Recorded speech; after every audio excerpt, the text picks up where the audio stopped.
नमस्कार, स्वागत है आपका इंडिया न्यूज 28 में। ये बात करते हैं मध्य प्रदेश की कुछ खास खबरों की। श्योपुर भाजपा ने मनाया काला दिवस, मीसाबंदियों का किया सम्मान, कांग्रेस को लिया आड़े हाथ। 50 साल पहले कांग्रेस द्वारा देश में थोपे गए आपातकाल को लोकतंत्र पर काला धब्बा बताते हुए भाजपा ने काला दिवस मनाया, साथ ही मीसाबंदियों को सम्मानित किया। श्योपुर में आपातकाल के दौरान जेल गए मीसाबंदियों को सम्मानित किया गया। कार्यक्रम की अध्यक्षता करते हुए भाजपा के प्रदेश उपाध्यक्ष ब्रजराज सिंह चौहान ने कहा, 1975 के बाद कांग्रेस ने आपातकाल के लिए कभी भी पश्चाताप नहीं किया। कई बार ऐसा होता है कि पुरानी पीढ़ी गलती करती है तो उसकी आने वाली नई पीढ़ी माफी मांगती है कि हमारे पूर्वजों से गलती हो गई थी। कांग्रेस की इस पीढ़ी की जिद के चलते यह संभव नहीं हुआ। उन्होंने कहा, कांग्रेस में लोकतंत्र की हत्या करने की होड़ रही है। कभी संसद में बिल की प्रति फाड़ी जाती है तो कभी सेना से कांग्रेस सबूत मांगती है। बीजेपी जिला अध्यक्ष शशांक भूषण ने कहा कि आपातकाल में जो लोग जेल में गए थे, उन्हें जेल जाते समय ये भी पता नहीं था कि वे वापस घर आएंगे या नहीं। उन्होंने कहा कि जब जब देश संकट में आया, तब चाहे जनसंघ हो या भाजपा, हमेशा देश के साथ खड़े रहे। आज जब देश में कोरोना संकट आया तो कांग्रेस ने सिर्फ देश को बदनाम करने का काम किया। बीजेपी के पूर्व विधायक दुर्गलाल विजय ने कहा कि भारत के लोकतंत्र में सबको जीने का हक है और सबके मौलिक अधिकार हैं। अगर मौलिक अधिकारों का हनन होता है तो भी हम न्यायालय जा सकते हैं, लेकिन 25 जून 1975 को देश पर एक धब्बा लगा दिया गया। दुर्भाग्य है कि कांग्रेस ने कभी भी इसकी भर्त्सना नहीं की। लोकतंत्र के चौथे स्तंभ प्रेस पर भी पहरा बिठा दिया गया था। श्योपुर से संवाददाता नौशाद अहमद कुरैशी की खास रिपोर्ट।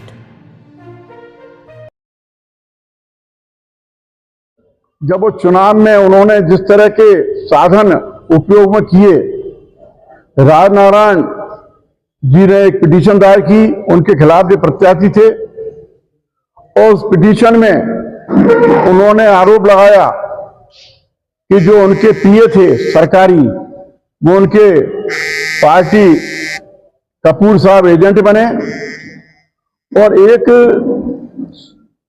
संत थे अच्युतानंद, उनको उन्होंने पैसा देके प्रत्याशी के रूप में खड़ा किया। वो सिद्ध हुआ। जस्टिस जगमोहन जी ने उससे फैसला सुनाया और उनको अयोग्य करार दिया, और साथ में एक उसमें शर्त डाली कि ये अयोग्य तो घोषित करा ही जाता है, साथ में 6 वर्ष तक वो चुनाव लड़ने से उनको वंचित कर दिया। अब खलबली जब कांग्रेस में मची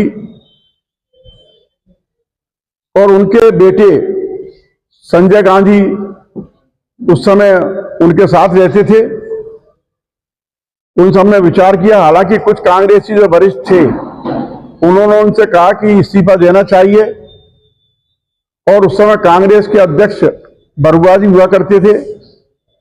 उन्होंने कहा आप चाहे कांग्रेस के अध्यक्ष बन जाएं, परंतु संजय गांधी ने कहा कि अगर एक बार प्रधानमंत्री शिप से हटे तो दोबारा आना मुश्किल है। और इन सब ने विचार करके रात को राष्ट्रपति फखरुद्दीन अली अहमद जी से अध्यादेश जारी करवाया 11:15 बजे, और 11:15 बजे करवा के और सुबह 6 बजे कैबिनेट की मीटिंग की, और उसने आपातकाल लगा दिया। और उसी समय रात को जितनी प्रेसें थी, सब पे प्रशासन ने पहुंच के उन प्रेसों पे कब्जा कर लिया, जिससे पेपर नहीं निकले। आज करीब देश में जो आंकड़ा है, 1.5 लाख लोग उस आपातकाल में जेल में गए, और ग्वालियर में भी, वो श्योपुर में भी 4 लोग उस समय जेल में गए थे, और इस चंबल ग्वालियर संभाग में 328 लोग जेल में बंद हुए। और ऐसे अत्याचार हुए।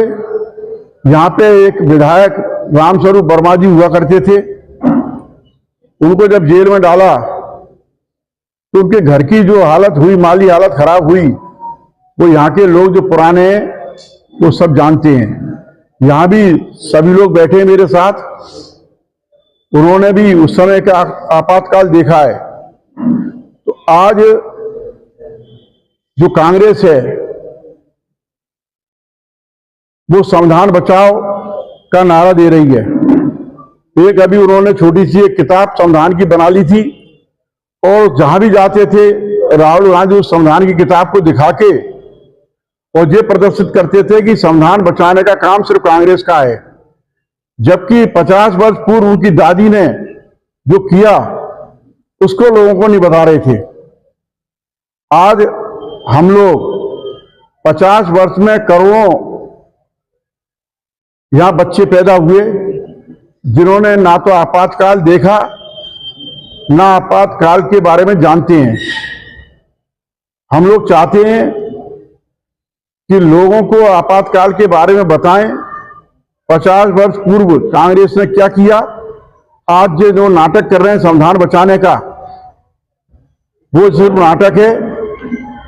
सिर्फ एक संविधान की कॉपी दिखाने से संविधान को नहीं बचाया जा सकता, बल्कि भारतीय जनता पार्टी सही संविधान की रक्षक है। उन्होंने उस समय भी हमारे बड़े बड़े नेता, चाहे माननीय अटल बिहारी वाजपेयी जी हो, अडवाणी जी हो, राजमाता जी हो, सैकड़ों हजारों नेता भारतीय जनता पार्टी के उस समय जेल में बंद हुए। और कुछ लोग जो जेल में जाने से रह गए थे, जेल में नहीं गए, तो उन्होंने बाहर रह के इसके बारे में लोगों की मदद की, लोगों को वातावरण बनाया और लोगों के पीछे, पर्दे के पीछे रह के काम किया। तो आज हमारा मकसद है कि 50 वर्ष पूर्व जो अन्याय हुआ देश पे,